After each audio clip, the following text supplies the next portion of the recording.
Vamos a ver qué dice el doctor Angélico de los milagros de Cristo. Y se pregunta, en primer lugar, si Cristo debió hacer milagros. Y como siempre, ya estamos un poquito familiarizados con su método, empieza diciendo que no, que Cristo no debió hacer milagros porque él mismo dice en el Evangelio de San Mateo: esta generación perversa y adúltera reclama una señal y no se le dará otra señal que la del profeta Jonás. Por tanto, no debió hacer milagros. Y así como en su segunda venida Él vendrá en gloria y majestad, en su primera venida en carne ha venido como varón de dolores, dice Isaías, con flaqueza.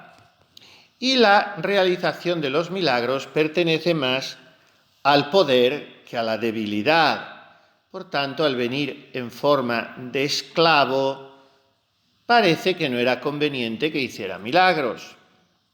Por fin, si Cristo vino a salvar a los hombres por la fe, parecería que los milagros disminuyen el mérito de la fe.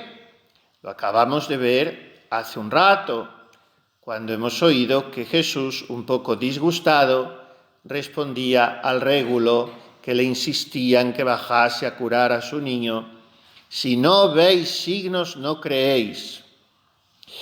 Por tanto, de todo esto se deduciría la impresión de que nuestro Señor no tendría que haber hecho milagros. Ahora, contra esto se alza la exclamación de sus enemigos, que en el Evangelio de San Juan, capítulo 11, se preguntan: ¿qué hacemos con él? Porque este hombre no deja de hacer milagros. Se responde a todo esto Santo Tomás. Dios concede al hombre hacer milagros, el poder de hacer milagros, por dos motivos. Primero, el principal motivo de hacer un milagro es confirmar que lo que se está enseñando es verdad. Y para convencerte, yo obro ese milagro. Porque las cosas de la fe exceden la capacidad del entendimiento humano, no pueden probarse con razones humanas. Por tanto, hay que probar las verdades de la fe con argumentos del poder divino, para que, haciendo un hombre las obras que solo puede hacer Dios, pues crean que viene de Dios lo que enseña. Así son los milagros de los santos.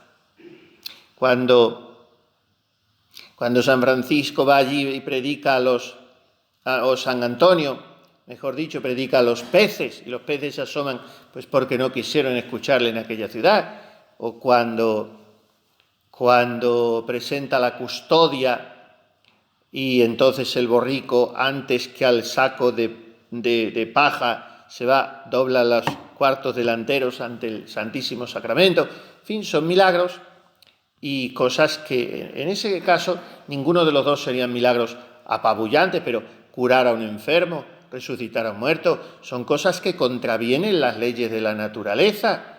Un milagro es eso, algo que se carga una ley natural, o varias.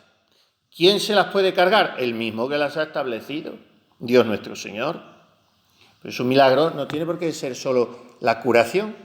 Ahora, cuando se beatifica o se canoniza, pues se requiere un milagro. Antes eran, no sé si era uno para la beatificación, dos para la canonización, luego lo simplificaron.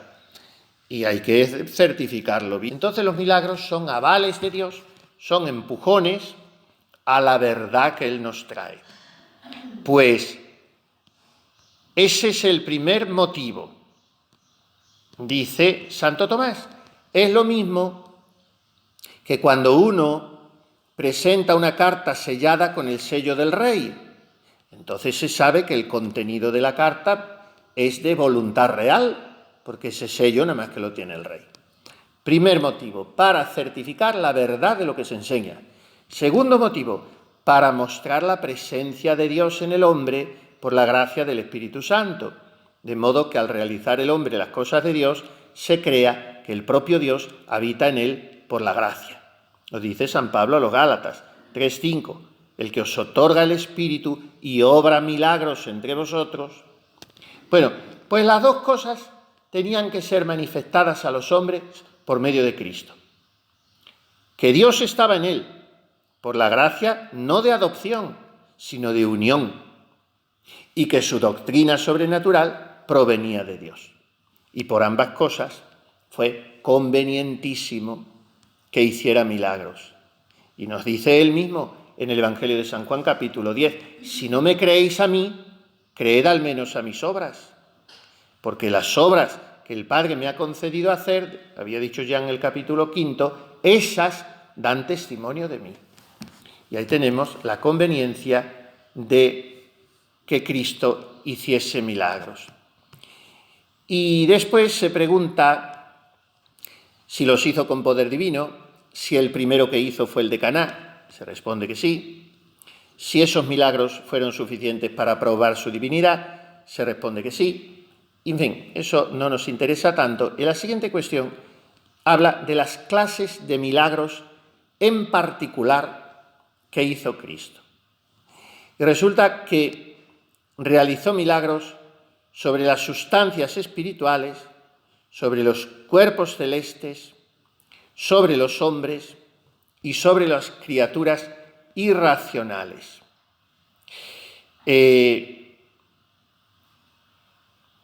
Tampoco me quiero detener en cada cosa, pero sobre las sustancias espirituales, pues echó muchos demonios, expulsó a los poseídos por el demonio. El demonio es una sustancia espiritual, como los ángeles, no como, sino que es un ángel, nada más que malo. Y entonces Jesús mostró su poder sobre los seres espirituales.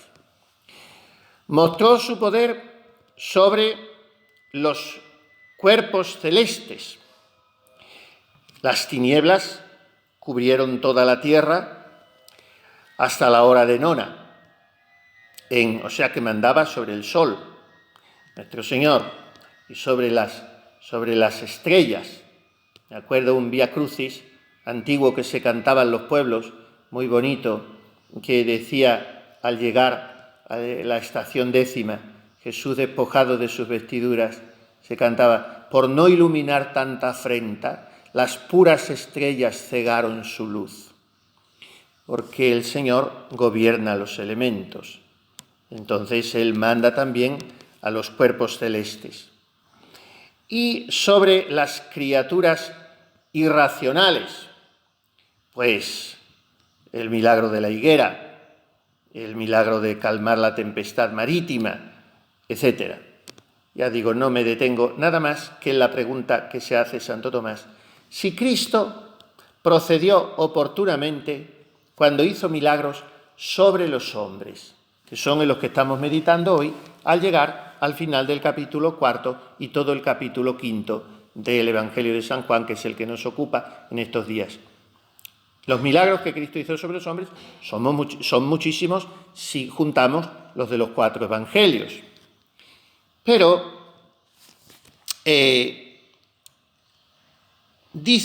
leamos primero, resumamos las 3 objeciones de Santo Tomás. Dice, en el hombre el alma es mejor que el cuerpo.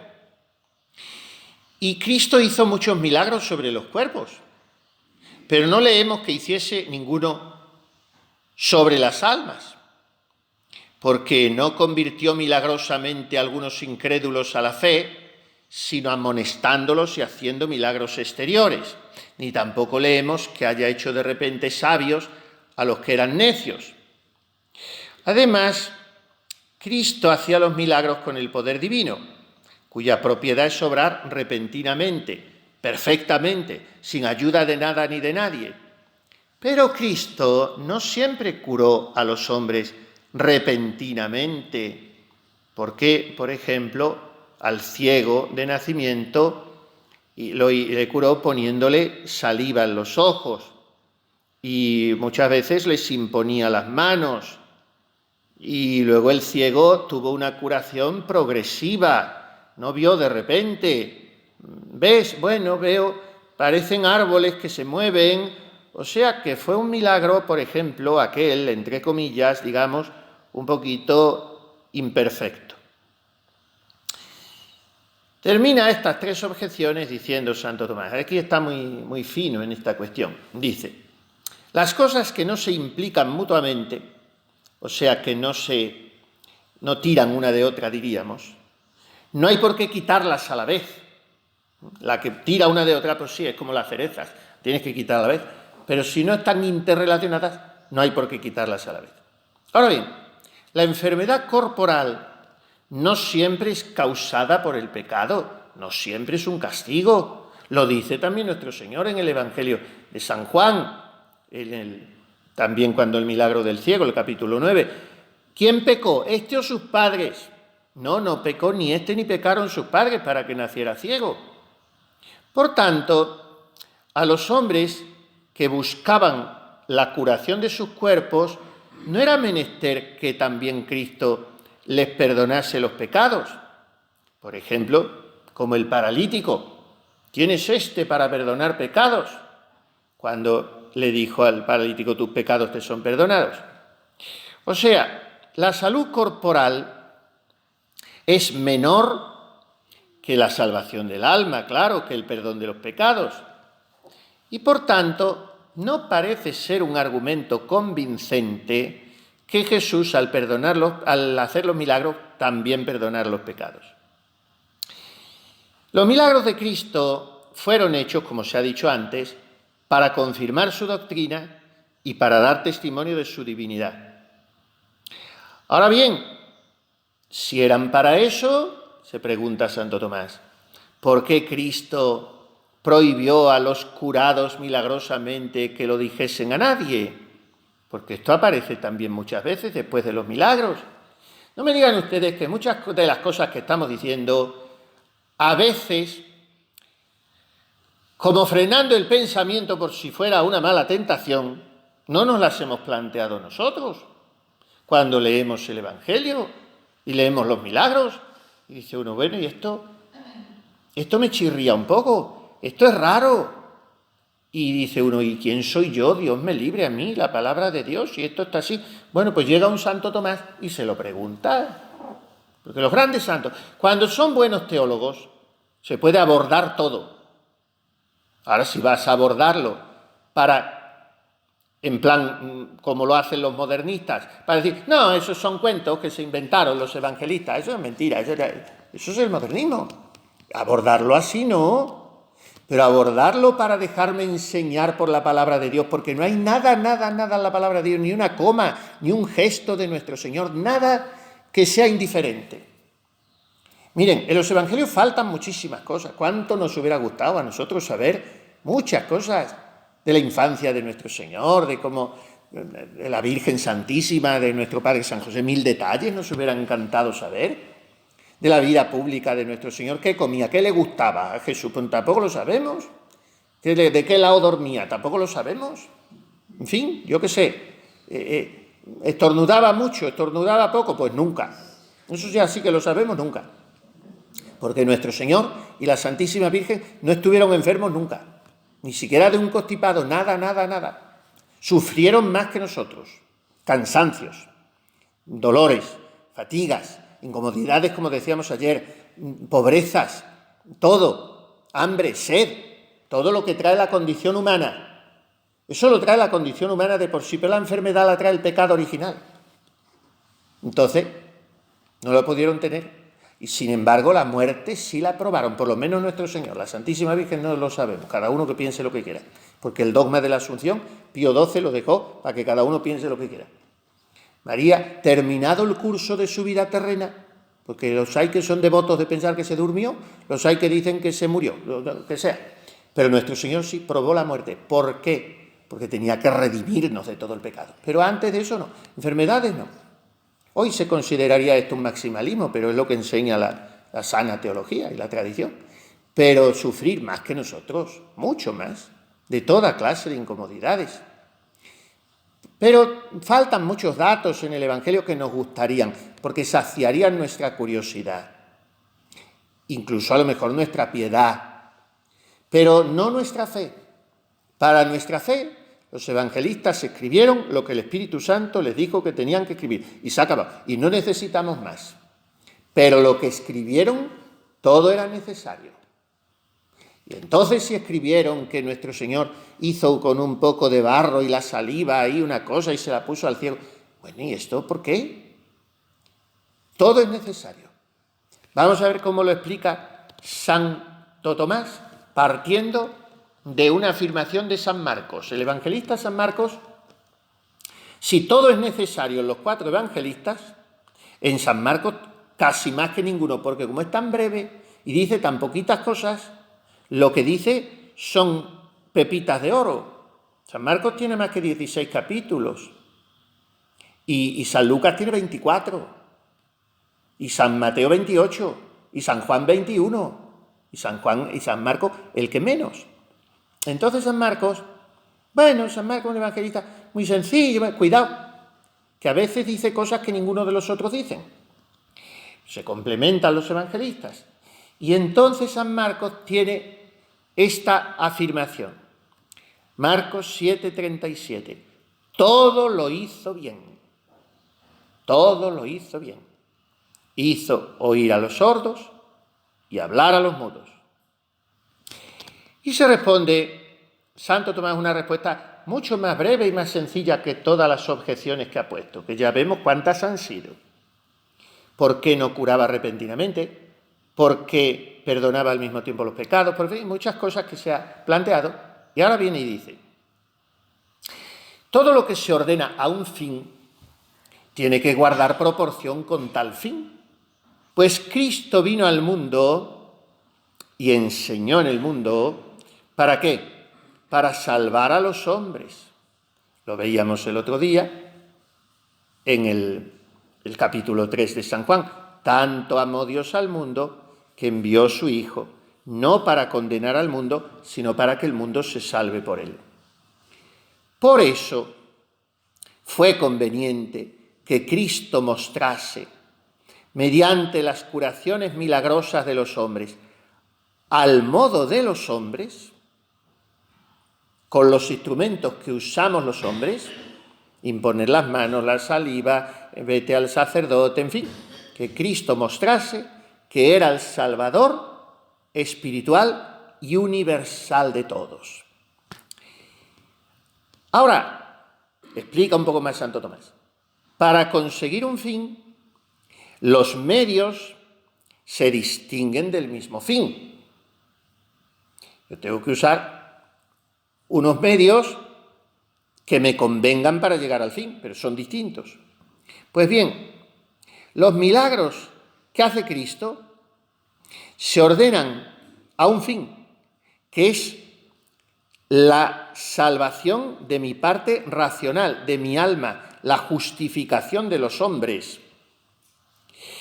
Y no era conveniente justificar a los hombres, hacerlos justos, darles la gracia para que se salvaran, no era conveniente justificarlos sin su consentimiento, porque Cristo, Dios, nunca nos fuerza, nos hace libres. Entonces, Cristo justificó a los hombres, pero no contra la voluntad de los hombres. Y esto, dice Santo Tomás, no es propiamente un milagro, pero pertenece al fin de los milagros, como también con su poder divino infundió la sabiduría a los discípulos que eran más bien, dice Santo Tomás, sencillos. Habría que leer como lo dice en latín, que es como escribió en original. Eran más bien torpes. Y él les infundió la sabiduría y dice en Lucas 21:15, yo os daré una elocuencia y una sabiduría a la que no podrán resistir ni contradecir vuestros adversarios. ¿Esto es un milagro visible? No. Esto no es nada asombroso que contravenga las leyes de la naturaleza en su aspecto exterior, pero los demás veían en aquellos que eran iletrados y sencillos que de repente se ponían a hablar sabiamente, y esto venía de la gracia de Cristo. Y así en todo lo demás, o sea, Él se adapta a nuestra condición para atraernos a la suya. Y lo mismo que Él escondía su divinidad bajo una bajo una naturaleza absolutamente humana, y solamente permitió que esa humanidad suya, que esa corporeidad se convirtiese en un fanal transparente a través del cual se traslució su divinidad en el monte Tabor, así también hacía los milagros a través de su humanidad, totalmente, iba a decir, normal, digamos, perfecta, porque es perfecto hombre y perfecto Dios. Así pues,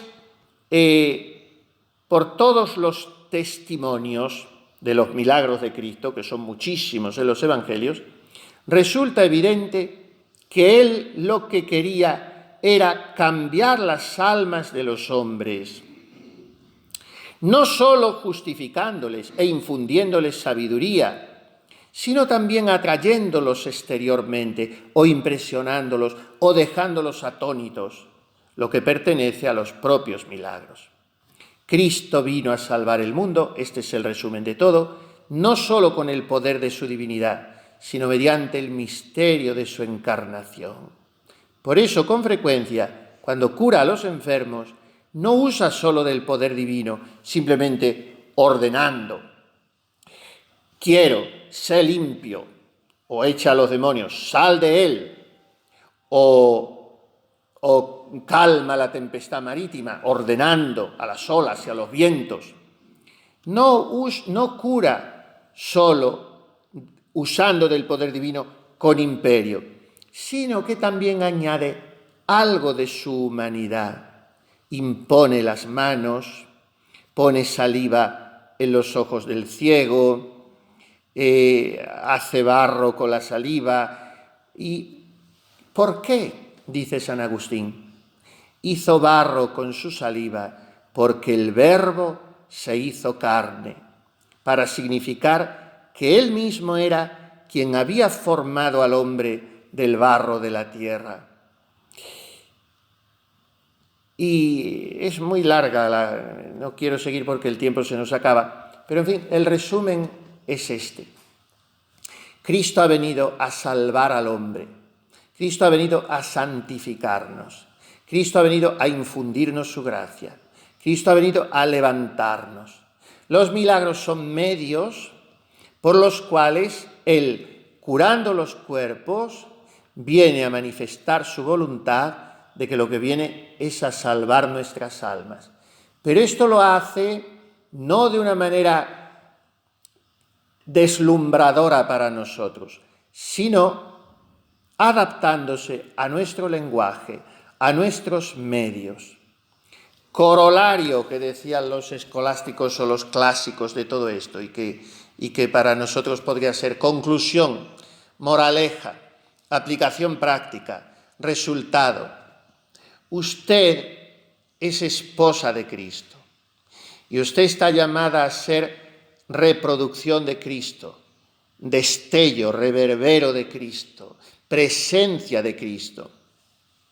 La misión de la hermanita es dejar el bonus odor Christi, el buen olor de Cristo. Usted tiene una obra entre manos humana, una obra humana impresionante. Usted se pasa la vida cuidando cuerpos, alimentando, aseando, curando, acompañando, alegrando. Pues su misión es endulzar las llagas y alegrar las vidas. Esa es su misión. Pero todo eso es como los milagros de Cristo. Está subordinado a llevar a esas personas, cuerpo y alma, la gracia de Cristo, la salvación de Cristo. Estamos en una época de la Iglesia un poco rara en que se da mucha preponderancia al horizontalismo. El hombre por el hombre no vale para nada. Es el hombre por el cielo. Y nosotros lo que tratamos es de llevar almas al cielo, que es lo que cuenta. Ahora, para eso hay que dar de comer y cuidar, ¿qué les voy a decir a ustedes si son especialistas en eso? Y es su vocación, pero siempre al alma. Los milagros de Jesús van todos a parar a eso.